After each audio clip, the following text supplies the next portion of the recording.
आप सभी के समक्ष रखूंगा। तो आइए सबसे पहले मन और वाणी को पवित्र करते हुए 2 मिनट नाम संकीर्तन गायन करते हैं।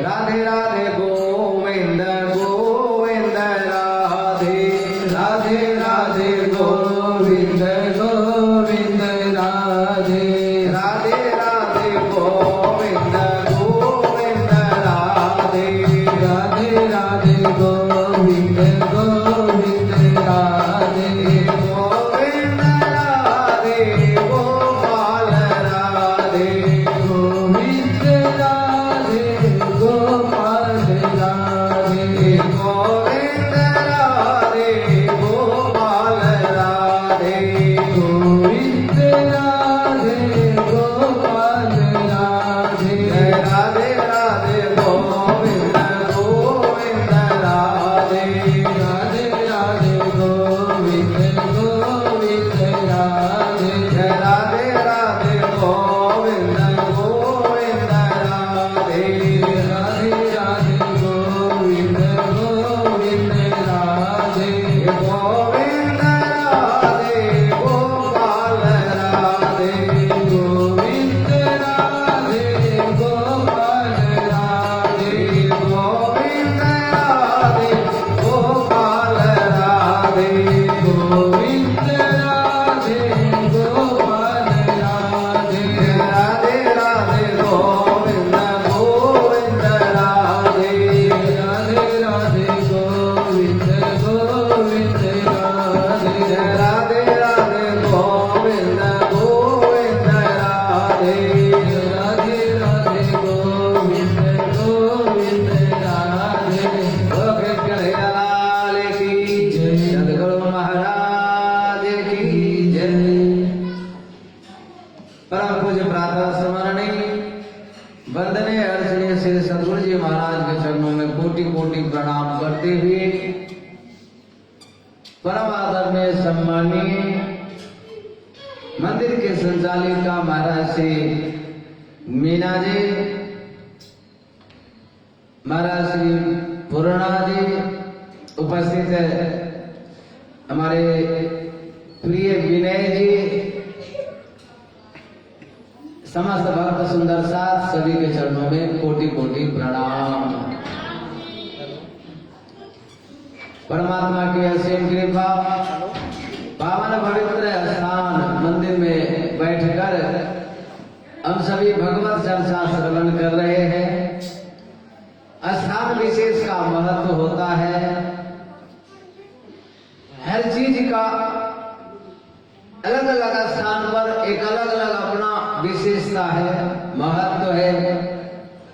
तो परमात्मा के दरबार में बैठकर परमात्मा की कथा श्रवण करें, इसका एक अलग महत्व है। पंडाल में भी कथा होती है तो पंडालों का अलग अपना महत्व है, परंतु परमात्मा के दरबार में बैठ के सुने इसका कुछ विशेष ही महत्व है। क्योंकि इस जगह पर मैं करीब 36-37 साल से आ रहा हूं। उस समय में मुझे याद नहीं है, एक लंबी लंबी सी एक माता जी जब मैं आया था, एक लंबी लंबी सी पतली पतली सी एक बूढ़ी बूढ़ी माता जी थी, क्या नाम पता नहीं, साध्वी माता, हाँ हाँ, पतली पतली सी, बड़ी फुर्ती शरीर में, बड़ी फुर्तीली शरीर में। उसी समय से इस स्थान पर बड़े बड़े वृक्ष कोटि के संत गुरुजन, सुंदर साथ ब्रह्म आत्माओं का चरण यहाँ पर पड़ा है। साक्षात राजी महाराज विराजमान तो है ही, और भी विशेषता है जो संत गुरुजनों का चरण यहाँ पर पड़ा है, भक्त सुंदर साथ का चरण यहाँ पड़ा है। तो ऐसे पावन पवित्र स्थान में बैठकर हम कथा श्रवण करें तो इसका अलग ही महत्व होता है। एक दो बात मैं आप सभी के समक्ष रखता हूं। भक्तजनों, सुंदर साथ जी, संसार में इतने लोग व्यस्त हो गए हैं, इतनी व्यस्तता आ गई, मरने का फुर्सत नहीं है किसी के पास। जिसको तो देखो इतने व्यस्त। लेकिन ध्यान देना, हम नहीं भी रहेंगे तो भी संसार ही चलता रहेगा। विडंबना ये है कि जैसे जैसे आयु बढ़ती है तो हमारे माता बहनों को भी, भाई को भी, सबको जैसे जैसे बूढ़ा होता जाता है, आयु बढ़ती है, वैसे वैसे तो कम, जैसे केला पक जाता है तो छिलका तो अलग हो जाता है, स्वतः ही जैसे इशारा करते तो छिलका अलग हो जाता है। लेकिन ये मानव का ये स्वभाव है कि जैसे जैसे बूढ़ा होते जाते हैं वैसे चिपकते रहते हैं। हम बहुतों को देखा हो, बेटा लाठी मारता है और पोता को छाती से चिपका के रखता है, ऐसे चिपका के रखेगा। इतने प्यार पोता, भाई मैं नहीं कहता हूँ कि प्यार मत करो, उठाकर फेंक दो, ये नहीं कहता हूँ, लेकिन इतनी आसक्ति है। वैसे ये मानव का 5 आसक्ति है, 5 आसक्ति में मानव बंधा हुआ है। पहला आसक्ति होता है स्त्री पुरुष में आसक्ति। पुरुष है तो स्त्री में आसक्ति, स्त्री है तो पुरुष में आसक्ति। पहला आसक्ति स्त्री पुरुष का आसक्ति। दूसरा पुत्र आदि में आसक्ति। तीसरा संपत्ति में आसक्ति। चौथा स्वजन में आसक्ति। और 5वां स्वयं के शरीर में आसक्ति। ये 5 आसक्तियां मानव को ऐसे घेर रखा है, ऐसे घेर रखा है। मैं कहता रहता हूं, शास्त्र में वर्णन आती है कि जैसे जैसे शरीर आपका बूढ़ा होता जाएगा, आयु बढ़ती जाएगी, तो इस शरीर के जितने भी कलपुर्जे हैं, सारे कलपुर्जे पुराने होकर के, जंग लग करके और अपना काम बंद कर देती है। शास्त्र कहता है जिरियंती जिरियतः केसा। सबसे पहले केस बूढ़ा होता है, निशानी है ये। सबसे पहले केस बूढ़ा होता, सारे सब कुछ बूढ़ा हो जाता, उसमें पहला नंबर केस का ही है, अर्थात सफेद हो जाता। केस जैसे ही सफेद हुआ तो अगर एक आध पीस, मैं बहुतों को देखता रहता हूँ, शीशा में खड़े होकर के चुन चुन के खींच खींच के फेंकता रहता है। अगर एक आध जैसे शुरू हुआ तो शीशा के पास खड़े होकर के और बीन बीन के खींचता है, और धीरे धीरे धीरे चलो खींचते, सारे जब सफेद हो गया तो फिर जाकर के रंगवाने लगता है, डेंटिंग पेंटिंग करने लगता है। अच्छा ध्यान, विडंबना ये बात है, 80 साल 90 साल के बूढ़ा, 80 साल 90 साल के दादी माँ, और बाल काली, बड़े बड़े शहरों में, आप लोगों को तो फिर भी थोड़ा ठीक होगा, आप लोग नहीं करते होंगे, लेकिन बड़े बड़े शहरों में देखता हूँ, जर्जर हो गई है माता जी, झूल रही है और बाल एकदम काली। हे भगवान, इतने आज के समय में 50 साल 60 साल के बाद में बाल काली नहीं रहता किसी का। वो एक जमाना था, वो चला गया। अब खाने पीने का कुछ वायुमंडल, कुछ परिवेश ऐसा। बोलो कृष्ण कन्हैया लाल की, सदगुरु महाराज की, पूज्य महाराज श्री दर्शन देने के लिए, आशीष वचन प्रदान करने के लिए पधारे हैं। हम सभी महाराज जी का स्वागत अभिनंदन करते हैं। बोल कृष्ण कन्हैया लाल की, सदगुरु महाराज की जय।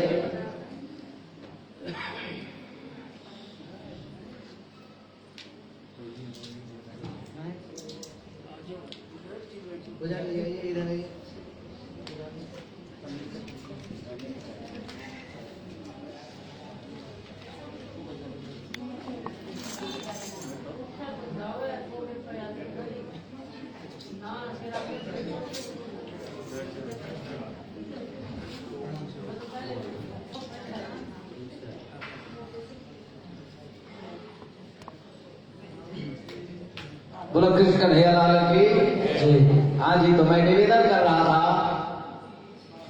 केस भी बूढ़ा हो जाता, लेकिन किसी को सफेद बाल अच्छा लगता नहीं है तो जा करके काले करवा लेते हैं। लेकिन ध्यान देना, 50 साल 60 साल के बाद में अगर बाल किसी का काला हो दिखाई पड़े तो देखने वाला कहता रहता है कि डेंटिंग पेंटिंग किया है, पता लग जाता है। तो डेंटिंग पेंटिंग किया है पता लग जाता। तो जब पता लग ही जा रहा है तो हम ढोंढ क्यों करते हैं? रहने तो जैसे सफेद है सफेद। अब हमारी 62 साल आयु हो गई है, हम बाल अगर काला कर लेंगे तो क्या जवान हो जाएंगे ना? वैसे तो 62 का 62 ही रहे।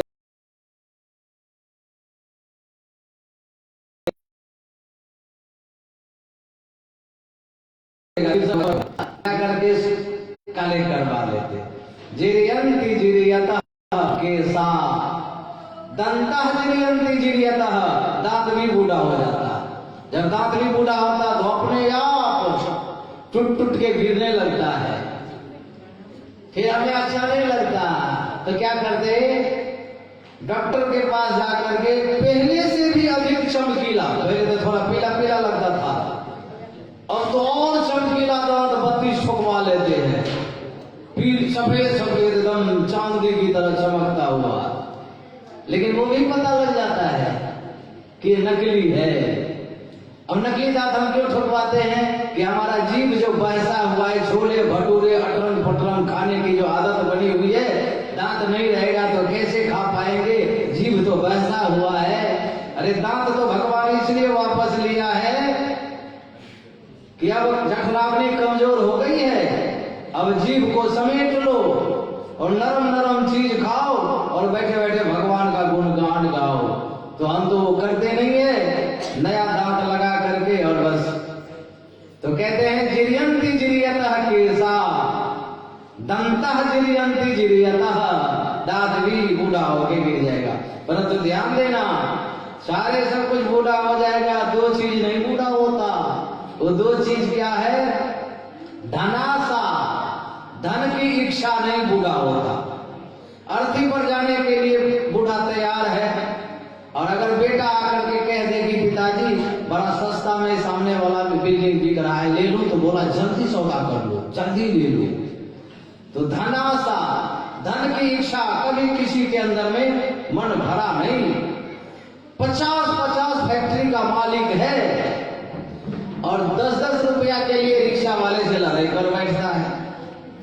धन की इच्छा से कभी किसी का मन भरा ही नहीं। चक्रवर्ती सम्राट जैसा वैभव क्यों न हो जाए, लेकिन धन से कभी मन नहीं भरा। तो धनासा, अजीब तो आशा, दूसरा है जीने की इच्छा, इसे भी मन नहीं भरता। 90 साल 100 साल की दादी माँ हो और कान में जाके कहो कि दादी माँ कब जाओगी, तो गाली देगी, वो जाना नहीं चाहती। 90 साल 100 साल के बूढ़ा बाबा है, अगर कह दे बाबा जी अर्थी सजाऊं, कब जाओगे, मारेगा लाठी, जाना नहीं चाहता। तो धनासा और जीव तो आशा, धन की इच्छा और जीने की इच्छा, दो चीज बूढ़ा नहीं होता, बाकी सारे सब कुछ शरीर में बूढ़ा हो जाता है।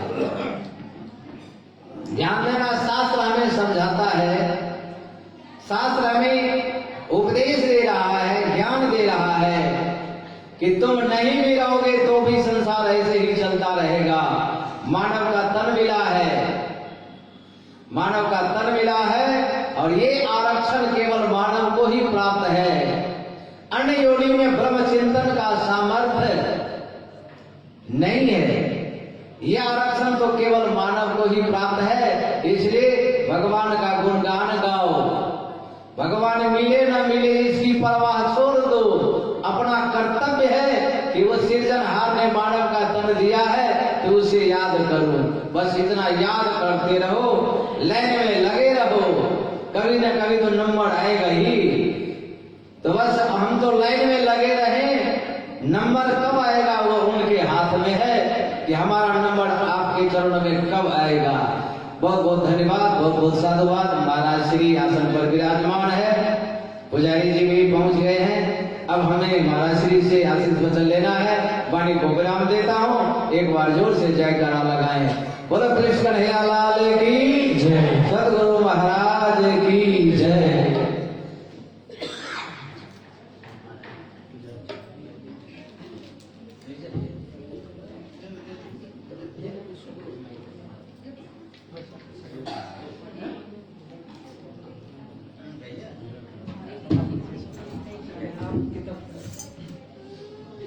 बोल कृष्ण कन्हैया लाल की। हाँ, ये पहले श्री कृष्ण प्रणामी मंदिर भिवानी के पुजारी जी महाराज अपना एक भजन श्रवण कराते हुए हाजिरी लगाएंगे। तत्पश्चात महाराज जी के मुखारविंद से श्रवण करेंगे।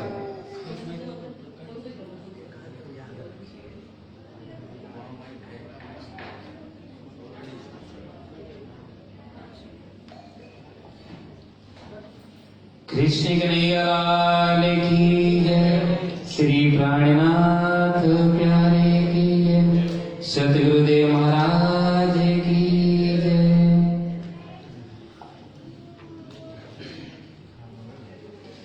हो मेरे जीवन है तेरे हवाले, हो श्याम सुंदर मुरलिया वाले।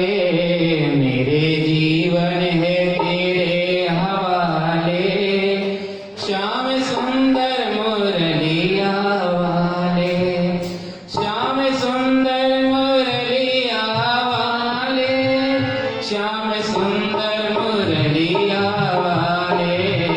मेरे जीवन है तेरे हवाले, श्याम सुंदर मुरलिया वाले।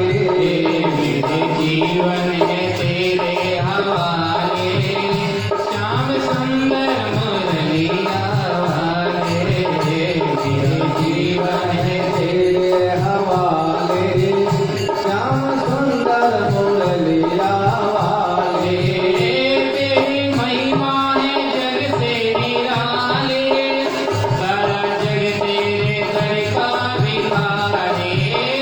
तेरी महिमा है जग से निराले, सारा जग तेरे दर का भिखारी। चाहे जिसको बना दे मिटा दे, चाहे जिसको बना दे मिटा दे। श्याम सुंदर मुरलिया वाले, चाहे जिसको बना दे मिटा दे। श्याम सुंदर मुरलिया वाले, श्याम सुंदर मुरलिया वाले, श्याम सुंदर मुरलिया वाले, श्याम सुंदर मुरलिया वाले, श्याम सुंदर मुरलिया वाले। मेरे जीवन है तेरे हवाले, श्याम सुंदर मुरलिया वाले। मेरे जीवन है तेरे हवाले, श्याम सुंदर मुरलिया वाले। तेरे पीछे हम आते रहेंगे, तेरे पीछे हम आते रहेंगे। गुने तेरे हमें गाते रहेंगे, तेरे पीछे हम आते रहेंगे। गुने तेरे हमें गाते रहेंगे।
गुरु चाहे जिसे भी नचाए, श्याम सुंदर मुरलिया वाले। गुरु चाहे जिसे भी नचाए, श्याम सुंदर मुरलिया वाले। श्याम सुंदर मुरलिया वाले, श्याम सुंदर बंसुरिया वाले। श्याम सुंदर मुरलिया वाले, श्याम सुंदर बंसुरिया वाले। मेरे जीवन है तेरे हवाले, श्याम सुंदर मुरलिया वाले। मेरे जीवन है तेरे हवाले, श्याम सुंदर मुरलिया वाले। मेरे जीवन है तेरे हवाले, श्याम सुंदर मुरलिया वाले। कृष्ण देवान की जय, श्री प्राणनाथ प्यारे की प्रणाम जी।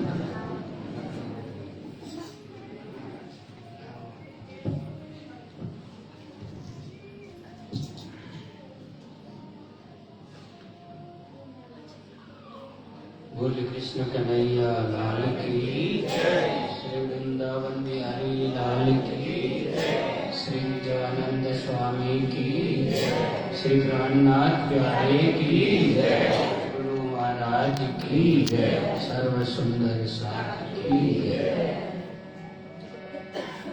कांति शिकाम्य सतिनिंदित सारदिन्दु, यत्रैकतो विलसितामसितांग शोभा, वृंदावने विकृत्या मनगंग संगम, श्री राधा मुकुंद युगलम तदहं नमामि।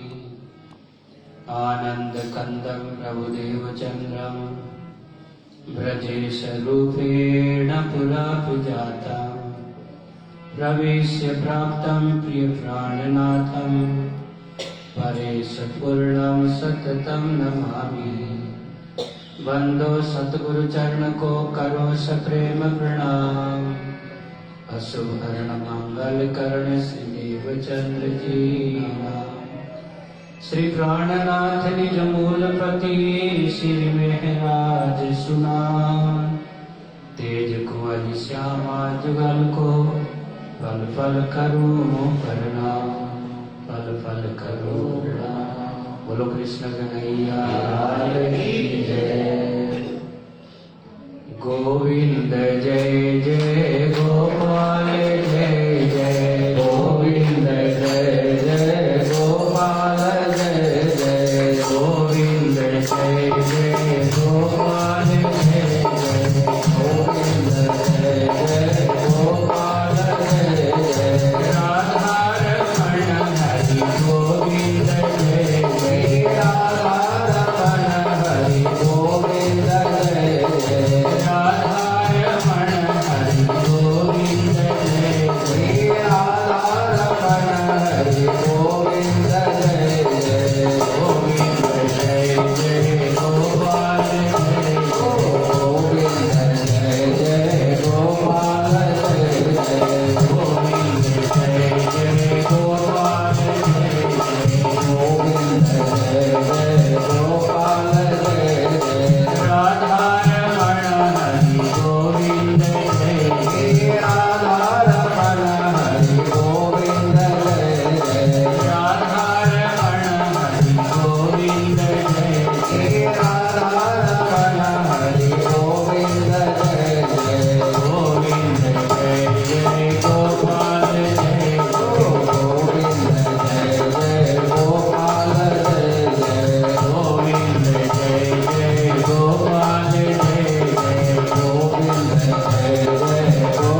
सर्व सुंदर साथी की जय। परम आदरणीय परम श्रद्धेय श्रीमद् भागवत के सरस प्रवक्ता, रसिद प्रवक्ता, सेवा और साधना की प्रतिमूर्ति श्री 108 श्री सद्गुरु महाराज, आदरणीय श्री रवि शास्त्री जी, विजय जी, अभी जिनके मुख से आप अच्छे भजन श्रवण कर रहे थे श्री पुजारी जी, तथा परम धाम के साथी प्यारे सुंदर साथ जी, इस भागवत की बैठक में आप सबका हार्दिक स्वागत, सबको बार बार प्रणाम। प्यारे सुंदर साथ जी, श्रीमद् भागवत रस का आप आस्वादन कर रहे हो, आप पान कर रहे हो। देखो, संसार के जितने भी रस होंगे, आपने खूब मिठाई खाई होगी, खूब आप गिनाओगे हमने वो मिठाई भी खाई, वो भी खाई है। खूब रस भी आपने खूब पिया होगा, गन्ने का रस, मौसमी का रस, पता नहीं क्या क्या रस, जूस भी खूब पिया होगा। लेकिन श्रीमद् भागवत रस पीने में और संसार के रस पीने में थोड़ा सा अंतर है। क्या अंतर है? दुनिया के रस तो आप मुख से पीते हो, संसार के जितने भी रस आपने पिए होंगे, जितनी मिठाई खाई होगी, आप कहाँ खाते हो? मुंह से। लेकिन श्रीमद् भागवत का रस मुंह से नहीं, हम कान से पीते। कहां से पीते हैं? थोड़ा जोर से बोलो, कान से। इसलिए कहा पिबत भागवतम रसमालयम, कथित रस का सागर है। संसार के रस आपने बहुत पिए होंगे मुंह से, लेकिन ये रस ऐसा है कान के द्वारा पिया जाता है। श्रीमद् भागवत रस जो है आप कान के द्वारा पीते हो, तो इसलिए खूब पियो, खूब पियो। ये भक्ति रस है, ये ज्ञान रस है, वैराग रस है। आपने कथा सुनी होगी, वृंदावन के अंदर भक्ति रो रही है। क्यों रो रही है? क्यों? भक्ति के बच्चे, उनके 2 बच्चे भक्ति के, भक्ति माँ है और उसके 2 बेटे कौन है?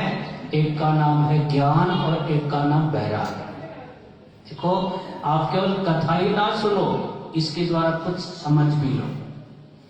यदि आपके जीवन में भक्ति तो है, आप खूब आरती करते हो, खूब पाठ करते हो, खूब पूजा कर रहे हो, बहुत कुछ कर रहे हो, लेकिन आपके जीवन में ज्ञान ना हो तो भक्ति कोई काम की नहीं, वो भक्ति भी दुखी करेगी। कृष्ण कन्हैया। इसलिए भक्ति के साथ साथ ज्ञान और वैराग जरूरी है। भक्ति को देख लो कि ये भक्ति कहाँ तक काम देगी, कहाँ तक की है। देखो, भक्ति तो सारे देवताओं की होती है। कहीं भी चलते फिरते किसी पत्थर की भी भक्ति करोगे, नदी की भी करोगे, पेड़ों की भी करोगे, वृक्षों की करोगे, सबकी करोगे, लेकिन भक्ति की पहुंच कहाँ तक है, ये ज्ञान भी आवश्यक है। तो भागवत आपको ये बताती है, भक्ति तो है आपके पास, लेकिन साथ साथ में ज्ञान भी जरूरी है, और ज्ञान के साथ साथ वैराग भी जरूरी है। तो ज्ञान, भक्ति, वैराग की बात जिस ग्रंथ के अंदर हो, वह है श्रीमद् भागवत। समझ रहे कि नहीं? तो भागवत जो है भक्ति प्रदान ग्रंथ है। ये इसके श्रवण करने से आपके जीवन में भक्ति की उत्पत्ति होगी। भक्ति की उत्पत्ति आप अपने दिल में कर सकते हो, अपनी भावना में करोगे। तो आपने प्रहलाद की कथा से श्रवण की होगी कथा। प्रहलाद जी ने अपने पिता को क्या कहा था? 9 प्रकार की भक्ति बतलाई थी। कितने प्रकार की भक्ति होती है? बोलो, 9 प्रकार की। ये प्रहलाद जी ने बतलाई है। आज जितने भी लोग भक्ति कर रहे हैं, 9 प्रकार की भक्ति करते हैं। ये सबसे पहले भक्ति बताने वाले प्रहलाद जी हैं। भागवत में बताए उन्होंने अपने पिता के सामने, कहले देखो 9 प्रकार की भक्ति होती भगवान की। कौन कौन सी भक्ति? सबसे पहली भक्ति है श्रवण भक्ति। श्रवण भक्ति कौन सी है? ये बैठ करके जो सुन रहे हो, इसको कहते हैं, क्या कहते हैं इसको? श्रवण भक्ति। श्रवण भक्ति मतलब बैठ करके कथा सुनना।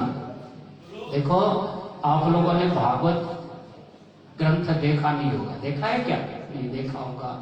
शिव पुराण भी आप लोगों ने नहीं देखा, विष्णु पुराण नहीं देखा, देवी भागवत नहीं देखा, वेद नहीं देखे, कोई शास्त्र नहीं देखे, तो आप कैसे इनकी बातों को आप कैसे सुनोगे?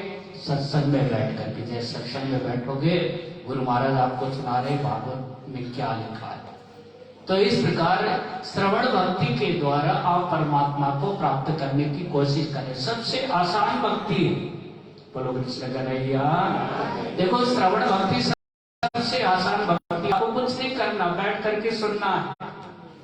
आप बैठ करके एकाग्र होकर के श्रवण कर लो, सुन लो बस। होगा जो लाखों साल तपस्या करके तीर्थ यात्रा करने के बाद, गंगा यमुना प्रवेश करने के बाद जो फल प्राप्त होता है, वो फल आपको बैठे बैठे कथा श्रवण करने से प्राप्त होगा। श्रवण भक्ति सबसे बड़ी भक्ति है। तो ये श्रवण भक्ति जो आप लोग कर रहे हो, इसको कहते हैं 1 नंबर की भक्ति, सबसे बड़ी भक्ति। और दूसरी भक्ति कौन सी बताए प्रहलाद जी ने? कहते कीर्तन भक्ति। बीच बीच में जब कीर्तन हो तो आप भी तालियों से, मुंह से, किसी न किसी प्रकार से आप सहयोग करो, आप भी कर लो। लेकिन मुख दिया है तो परमात्मा का कीर्तन करने के लिए, ताली किस लिए? ताल के साथ, कीर्तन के साथ साथ आप भी ताली बजाओ। तो इसको कहते कीर्तन भक्ति। सबके अपने अपने आचार्य हैं। श्रवण भक्ति के आचार्य। श्रवण भक्ति किसने की थी? सुखदेव जी ने कथा सुनाई थी और राजा परीक्षित ने कथा क्या की थी? सुनी थी।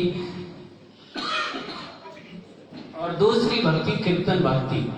कीर्तन भक्ति तो आप वृंदावन गए होंगे, वृंदावन में देखा होगा, अंग्रेज मंदिर में खूब नाचते, हरे कृष्ण करते, खूब नाचते, खूब नृत्य करते। ये कौन सी भक्ति? ये कीर्तन भक्ति। और तीसरी भक्ति स्मरण भक्ति, परमात्मा का ध्यान करना। चुपचाप एकांत में बैठ करके, आंख बंद करके, हाथ में माला लेकर के परमात्मा को याद करना स्मरण भक्ति कहलाती है, स्मरण भक्ति होती है। और श्रवणम कीर्तनम विष्णु स्मरणम पाद सेवनम। पाद सेवनम भक्ति कौन सी? उनके चरणों के दर्शन करना। बहुत सारे सुंदर साथ ऐसे भी होंगे, प्रणामी लोग भी ऐसे हैं, जब तक राजी महाराज का चरणामृत नहीं लेते, प्रसाद नहीं लेते, दूसरा काम नहीं करते। तो सबसे पहले चरणामृत लेंगे, राजी महाराज के दर्शन करेंगे, मंदिर में माथा टेकेंगे। ये कौन सी भक्ति है? ये पाद सेवनम भक्ति। उनके चरणों की सेवा करना, चरणों के दर्शन करना, ये भी एक प्रकार की भक्ति। और उसके बाद अर्चनम भक्ति, फिर बंधन भक्ति, दास्य भक्ति, दास बन जाना। दास भक्ति के अंदर आपकी अपनी कोई भी इच्छा नहीं होती। बोलो कृष्ण कन्हैया। यानी परमात्मा के दास बन जाओ तो आप अपनी इच्छा नहीं रखोगे, कोई मांग नहीं रखोगे। यदि आपके अंदर भक्ति हो तो परमात्मा के सामने मांग नहीं रखी जाती, शर्त नहीं रखी जाती कि आप ये काम कर दो तो इतना, मेरी दुकान चला दो तो मैं इतने ये कर दूंगा, ये सवामणी लगाऊंगा, वो करूंगा। ऐसी शर्त भक्ति में नहीं होती है, तो मतलब की भक्ति है। लेकिन दास तो परमात्मा जैसा रखे उसमें संतुष्ट रहे। कहते एक बार की बात है, अकबर की बात, अकबर बीरबल के चुटकुले में ऐसे पढ़ा था हमने। कहते अकबर को किसी ने बताओ की सब्जी खिला दी, बैगन की सब्जी, तो उसको अच्छी लगी होगी। तो उसने कहा अरे भैया तो बड़ी स्वादिष्ट सब्जी थी, बड़ी अच्छी लगी। तो बीरबल ने कहा कि महाराज खाओ, महाराज कमी थोड़ी है, खूब खाओ आप, ये तो बताओ की सब्जी है, खूब खाओ महाराज, खूब खाओ। क्या है? अब अकबर को रोज वही बताओ की सब्जी, सुबह भी, शाम को भी, दिन में भी, 2-2 3-3 टाइम वही खिलाने लगे। देखो कोई भी काम में अति करोगे तो क्या होगा? कोई न कोई नुकसान तो होगा। इसलिए हमारे शास्त्र कहते हैं अति सर्वत्र वर्ज्य। तो भैया अति किसी काम में मत करो। तो शरीर में वो खुजली होने लगी होगी, पता नहीं क्या हुआ। तो अकबर कहता है अरे बीरबल ये सब्जी तो बड़ी बेकार सब्जी है। तो बीरबल ने तुरंत कहा महाराज छी ऐसी सब्जी खाते, छोड़ो इसको। बीरबल ने कहा, अकबर ने कहा कि अरे तुम पहले तो बड़ी बड़ाई कर रहे थे महाराज, इसको तो संस्कृत में बहुगुणा कहते, बहुत ज्यादा गुण है, और आज तुम कहते इसकी छोड़ो, इसकी बड़ी बेकार सब्जी है। तो उसने हाथ जोड़ के कहा महाराज मैं तो आपका चेला हूं, मैं आपका दास हूं, मैं तो आपका सेवक हूं। आप जैसा कहोगे उसका समर्थन करना मेरा फर्ज है। आप जो कुछ भी कहोगे उसी बात को बढ़ाना मेरा काम है। मैं बंधन का नहीं हूं, मैं तो आपका हूं। तो उसी प्रकार परमात्मा जैसा रखे, सुख में रखे, दुख में रखे, कैसे भी परिस्थिति में रखे, सब कुछ परमात्मा की महिमा को बढ़ाना, परमात्मा के काम में सहयोग करना, ये हमारी दास्य भक्ति का ये भाव होना चाहिए। हम क्या करते हैं? परमात्मा को सिखाते हैं। आप भी सिखाते हो ना? परमात्मा आपसे अज्ञानी है क्या? परमात्मा आपसे जानकार है या आप जानकार हो? बताओ। एक तरफ तो आप रोज प्रार्थना करते, त्वमेव माता च पिता, त्वमेव कहते महाराज आप ही हमारी माँ हो, आप ही हमारे पिता हो, सब कुछ आप हो। और गोदी का बच्चा, छोटा सा बच्चा है, तो माँ नहीं जानती इस बच्चे को कब भूख लगती है। माँ को पता है कि नहीं? इसको कब भूख लगती है, कब नींद आती है, कब जगता है, कब क्या होना है, सब उसको पता है। अपने आप ही टाइम से करती है। तो उसी प्रकार जब आपने परमात्मा को कर दिया, त्वमेव माता च पिता, त्वमेव, आप ही परमात्मा है राजी महाराज, आप ही हमारे माँ भी आप हो, पिता भी, सब कुछ आप ही हो, यानी सब कुछ आप ही हो, आप जानो। तो परमात्मा को पता है हमें कब धन देना है, कब शरीर ठीक देना है, कब सुख देना है, कब दुख देना है, कब क्या देना है, परमात्मा जानते। लेकिन हम लोग नहीं मानते। हम तो चिट्ठी लिखेंगे महाराज ये फायदा होना चाहिए, ये काम हो जाना चाहिए। यानी परमात्मा को हम घूस देना चाहते हैं, परमात्मा को भी हम बताना चाहते हैं, सोचते कि परमात्मा कुछ नहीं जानते। देखो आप सबको पता होगा, छोटा बच्चा है और उसको मेरी तरह खांसी हो रही हो, निमोनिया हो या कोई बीमारी हो अंदर सांस की, और बच्चा जिद करता हो कि मुझे तो आइसक्रीम चाहिए, तो माँ आइसक्रीम खिलाएगी क्या उसको? नहीं, क्योंकि पता है कि इसको पहले से ही खांसी है, पहले से ही निमोनिया है, और इसको आइसक्रीम दो या किसी प्रकार कुल्फी खिलाओ तो और ज्यादा बिगड़ जाएगा, तो ज्यादा बीमार हो जाएगा। तो उसी प्रकार कभी कभी परमात्मा हमारे साथ भी ऐसे ही करते हैं। परमात्मा को पता है कि इसके अंदर कोई बीमारी है, कुछ न कुछ है, और हम मांगते और कोई चीज है, परमात्मा जानते इसको वो चीज देंगे तो और ज्यादा बिगड़ जाएगा, इसलिए वो चीज नहीं देंगे। तो इस प्रकार ऐसी भावना होनी चाहिए दास्य भक्ति के अंदर। और उसके बाद प्यारे सुंदर साथ जी, दास्य आत्मनिवेदनम, और सबसे 9वीं भक्ति आत्मनिवेदन। जिस प्रकार राजा बलि ने की थी, राजा बलि ने अपना धन तो परमात्मा को अर्पण किया है, और धन के साथ साथ पूरे अपने आप को भी परमात्मा को अर्पण कर दिया। ऐसी भक्ति तो कोई कर नहीं सकता। फिर भी 9 प्रकार की भक्ति बतलाई। अब आप कहोगे महाराज जी 9 प्रकार की भक्ति में कृष्ण प्रणामी वाली भक्ति कौन सी है? तो प्यारे सुंदर साथ जी, हमारी भक्ति है गोपियों वाली भक्ति। बोलो कृष्ण कन्हैया। कृष्ण प्रणामी की भक्ति कौन सी है? बोलो एक बार जोर से। गोपियों वाली भक्ति। जिस प्रकार वृंदावन की गोपियां भक्ति करती थी, उन्होंने कभी काम नहीं छोड़ा, न जंगल में गई, न हरिद्वार गई, न वृंदावन, न कोई त्रिवेणी गई, कहीं तीर्थ यात्रा में नहीं गई। अपने घर में बैठती थी, वही काम करती थी जो आप काम करते हो। गाय थी उनके पास में, गाय को उनकी सेवा करना, दूध दोना, दही बनाना, वही रोज का काम यही था। लेकिन सब कुछ काम करते हुए भी श्री कृष्ण को याद करती थी, और कृष्ण को 1 मिनट नहीं बोलती थी। सबसे महान भक्ति कौन बनी? गोपियां। इस धरती के अंदर सबसे महान यदि कोई है तो कौन है? गोपियां हैं। यदि आपको भक्ति चाहिए तो आज भी आप राधा रानी से मांगते हो, कहते आप मुझे ये दे दो, आप मुझे ये दे दो। क्यों? उनके अंदर एक ऐसी साधना थी, काम नहीं छोड़ा उन्होंने, परिवार को नहीं छोड़ा, कोई वन में नहीं गई, कोई वेद पढ़ा, न कोई शास्त्र पढ़ा, गीता भागवत कुछ पढ़ी लिखी नहीं थी, लेकिन तन मन से कृष्ण को चाहती थी। कहते एक बार की बात है, नारद जी घूमते फिरते श्री कृष्ण के पास पहुंच गए थे। एक बार नारद जी को कुछ घमंड हो गया था। किसका? कि भक्ति का, मैं बड़ा ज्ञानी हूं, मैं बड़ा भक्त हूं। तो घमंड तोड़ना जरूरी था भगवान को। तो जैसे ही भगवान के पास नारद जी पहुंचे तो भगवान कृष्ण ने नाटक किया। कौन सा नाटक किया? सोने का, पेट दर्द का, बीमार होने का नाटक किया। नारद जी जैसे पहुंचे तो भगवान को सोया हुआ देख कर लगा, महाराज क्या हुआ, आज कैसे आराम कर रहे हैं? तो भगवान ने कहा, नारद जी आज मेरे पेट में दर्द है, आज मैं बीमार हूँ, अस्वस्थ हूँ, आज मैं ठीक नहीं हूँ। तो कहने लगा, महाराज कोई इलाज, कोई दवाई, कोई औषधि? कहने लगा, भाई क्या बताऊं, औषधि तो है, लेकिन मेरी औषधि बड़ी विचित्र औषधि। क्या महाराज बताओ? कहते मेरी औषधि तो ऐसी औषधि है, कोई भक्त अपना पैर धो करके पैर का पानी उसका जल मुझे पिला दे तो मैं ठीक हो सकता हूँ। नारद जी ने एक बार तो मन में सोचा, महाराज मैं भी तो आपका भक्त हूँ, मेरा पैर धो के पी लो, मैं आपके सामने खड़ा हूँ। लेकिन भगवान ने तुरंत कहा कि नारद सुनो, जो भगवान को अपना पैर धुला करके पिलाएगा वो नरक जाएगा, उसको नरक जाना पड़ेगा। भगवान को अपना पैर का पानी पिलाओगे तो नरक तो जाओगे ही। नारद जी को लगा नहीं महाराज, नरक से बचने के लिए तो इतना ही सब कुछ कर रहे हैं, साधना कर रहे हैं, अब नरक में कौन जाए। अब नारद जी का लगा कोई बात नहीं महाराज, आपकी दवाई आ जाएगी, थोड़ी देर में लेके आऊंगा। और सब जगह जाएंगे, कहते जा भागवत हो रही थी वहां भी गए, कहा लगा भैया भगवान कृष्ण के पेट में दर्द है, दवाई दे दो। लोगों ने कहा महाराज चाहे क्या चाहिए बोलो। जैसे नारद जी ने कहा तो सारे पीछे हट गए।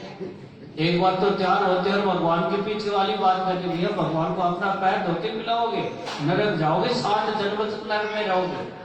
पीछे हटते, ऐसे करते सारी धरती के अंदर तपस्या करने वालों के पास भी पहुंच गए, बड़े बड़े ज्ञानियों के पास पहुंच गए, सबके पास पहुंच गए, लेकिन किसी ने दवाई नहीं देने के लिए तैयार तो हो जाते, लेकिन पीछे वाली बात सुन के फिर पीछे हट जाते, कहते नहीं भैया हम ऐसे नहीं करते। और अंतिम में गोपियों के पास पहुंचे नारद जी, बोलो कृष्ण कन्हैया।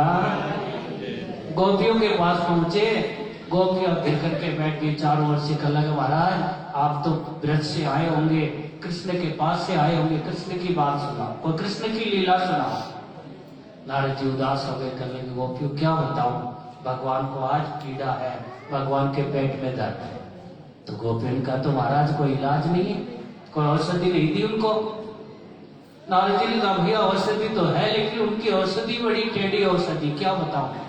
कोई भगवान के भगत अपने पैर धोकर के पिलाए तो उनका पेट ठीक हो सकता है। गोपियां बड़ी उदास हो गई, बड़ी दुखी हुई, कहने नारद क्या बताऊं, हम तो भक्ति नहीं है, हमारे अंदर भक्ति है ही नहीं तो हम पैर धोकर के पिला देती। नारद जी ने कहा कि अरे तुम्हारे अंदर तो बड़ी भक्त है, भगवान को आपकी बड़ाई करते हैं, लेकिन याद रखो भगवान ने ये भी कहा कि जो भगवान को अपना पैर धुला करके पिलाएगा वो नरक जाएगा, आपको नरक जाना है क्या। गोपियां कहती महाराज नरक से नीचे चली जाए, 7 जन्म का 21 जन्म तक हम नरक में रहे, लेकिन भगवान ठीक होने चाहिए, बस भगवान जल्दी ठीक हो जाए, कोई ऐसा यत्न करो। कहते गोपियों ने जैसे अपना चरण धोया ही था, उधर श्री कृष्ण कोई बीमार तो थे नहीं, वो अपनी लीला कर रहे थे, दिखा रहे थे, गोपियों की महिमा बतला रहे थे। अब जैसे नारद जी पहुंचे, भगवान बैठे मिले, बोलो कृष्ण कन्हैया। भगवान बैठे हुए थे। अब जैसे भगवान ने नारद जी को देखा तो नारद जी से कहा लगे नारद जी बस जब से तुमने गोपियों के चरण रज धो करके लेके आने लगे, जैसे तुमने उनके पैर धोए मैं बिल्कुल ठीक हो गया, मुझे दवाई लेने की आवश्यकता नहीं पड़ी। लेकिन ये तो बताओ इस धरती के अंदर ये दवाई दी किसने, औषधि दी किसने। नारद जी का लगा महाराज आपकी दवाई ऐसी कठिन है, बड़ी मुश्किल से मिली, सारी धरती के अंदर घूम के आए, सारे भक्ति जितने भी भक्ति करने वाले हैं, तपस्या करने वाले हैं, सबके पास गया, लेकिन सब मना कर गए। केवल दवाई दी तो गोपियों ने, गोपियों के पास से लेके आया हूँ। भगवान का लगे ऐसी भक्ति गोपियों की है, इसलिए कोई ऐसी बात नहीं कि मैं तो तुम्हें ये बता रहा था कि गोपियों की भक्ति कैसी है।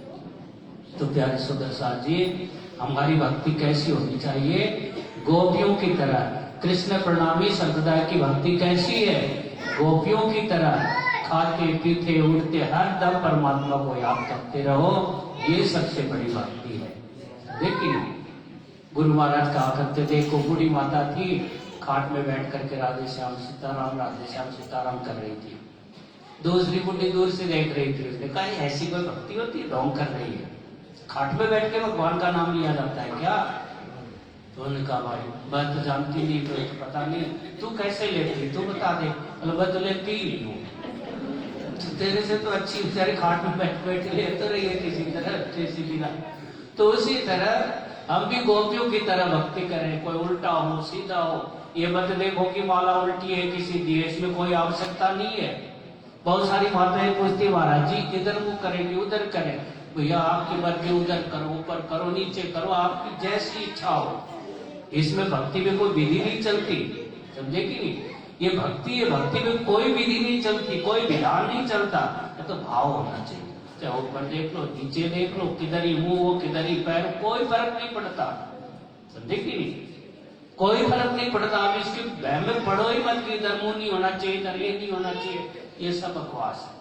भगवान खुद ही शुद्ध करने वाले हैं। अगर अशुद्ध भी है तो भगवान खुद शुद्ध करने वाले। तो इस प्रकार पवित्र भाव से आप गोपियों की तरह भक्ति करो तो आपके सामने परम धाम अपना घर है ही। हम अंतिम में परम धाम जाएंगे। इन शुभकामनाओं के साथ सबको प्रणाम करते हुए विश्राम। बोलो कृष्ण कन्हैया सद्गुरु महाराज की जय।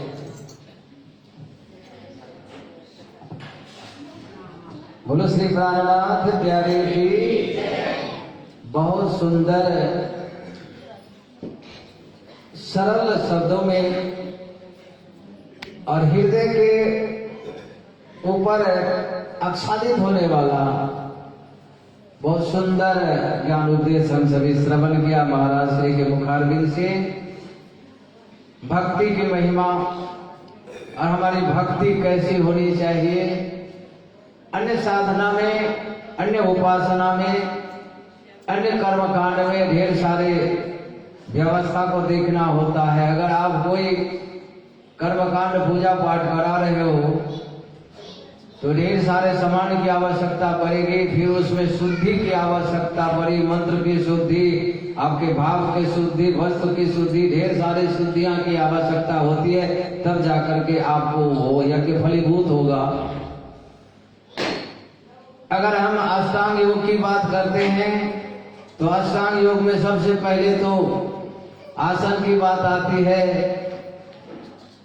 तो कहते हैं कि आसन, एक आसन में बैठो पलाथी मार के, या वज्रासन या जो भी, और टांग में घुटने में दर्द है, पलाथी मार के बैठ नहीं सकता तो कर्ल हो गया, योगासन हो गया। तो फिर हमारा कैसे कल्याण होगा?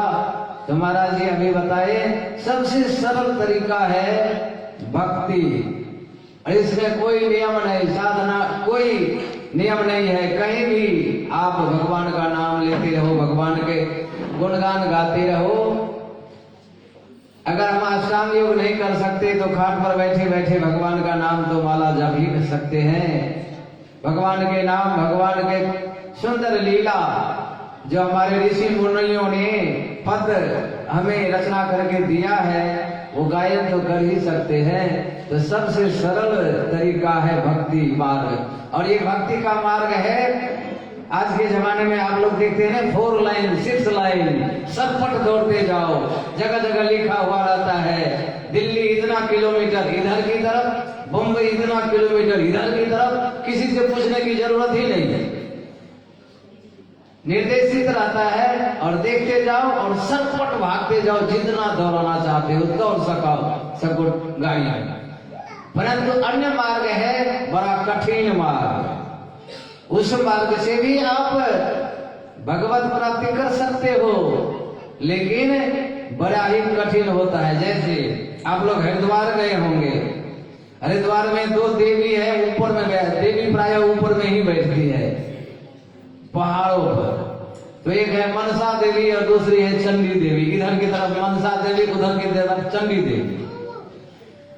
अब तो रोप लगा दिया है सरकार, और पहले जब रोप नहीं थी रस्सी से, अब तो रस्सी से पहुंच जाते। तो बड़ा दुर्गम रास्ता था, मोटे मोटे लोग तो जा ही नहीं सकता था। बहुत पहले की बात बता रहा हूं, 40 साल पहले की बात। तो मोटे मोटे लोग तो जा ही नहीं सकते, पतले पतले लोग किसी तरह छलांग मार करके इधर उधर से निकल जाता था। तो अब बाद में जाके सड़क मार्ग बना, सड़क मार्ग भी से लोग जाते हैं, लेकिन सड़क मार्ग से थोड़ा सा लंबा होता है। और एक पगडंडी मार्ग भी है, हम लोग प्राय पगडंडी मार्ग से चलते थे। पगडंडी मार्ग से जल्दी पहुंचा जाता है, 2 रास्ता। लेकिन ध्यान देना, सड़क मार्ग जो है वो समय जरूर लगता है, लेकिन बड़े आराम से पहुंचा जा सकता है। और ये पगडंडी वाला मार्ग जो है जल्दी जरूर पहुंचा जाता है, लेकिन पैर अगर थोड़ा सा फिसल गया तो सीधे नीचे गंगा में ही मिलेगा। वो भी ध्यान रखें। बोल सतगुरु महाराज की, सतगुरु महाराज की, कृष्ण कन्हैया लाल की, श्री प्राणनाथ प्यारे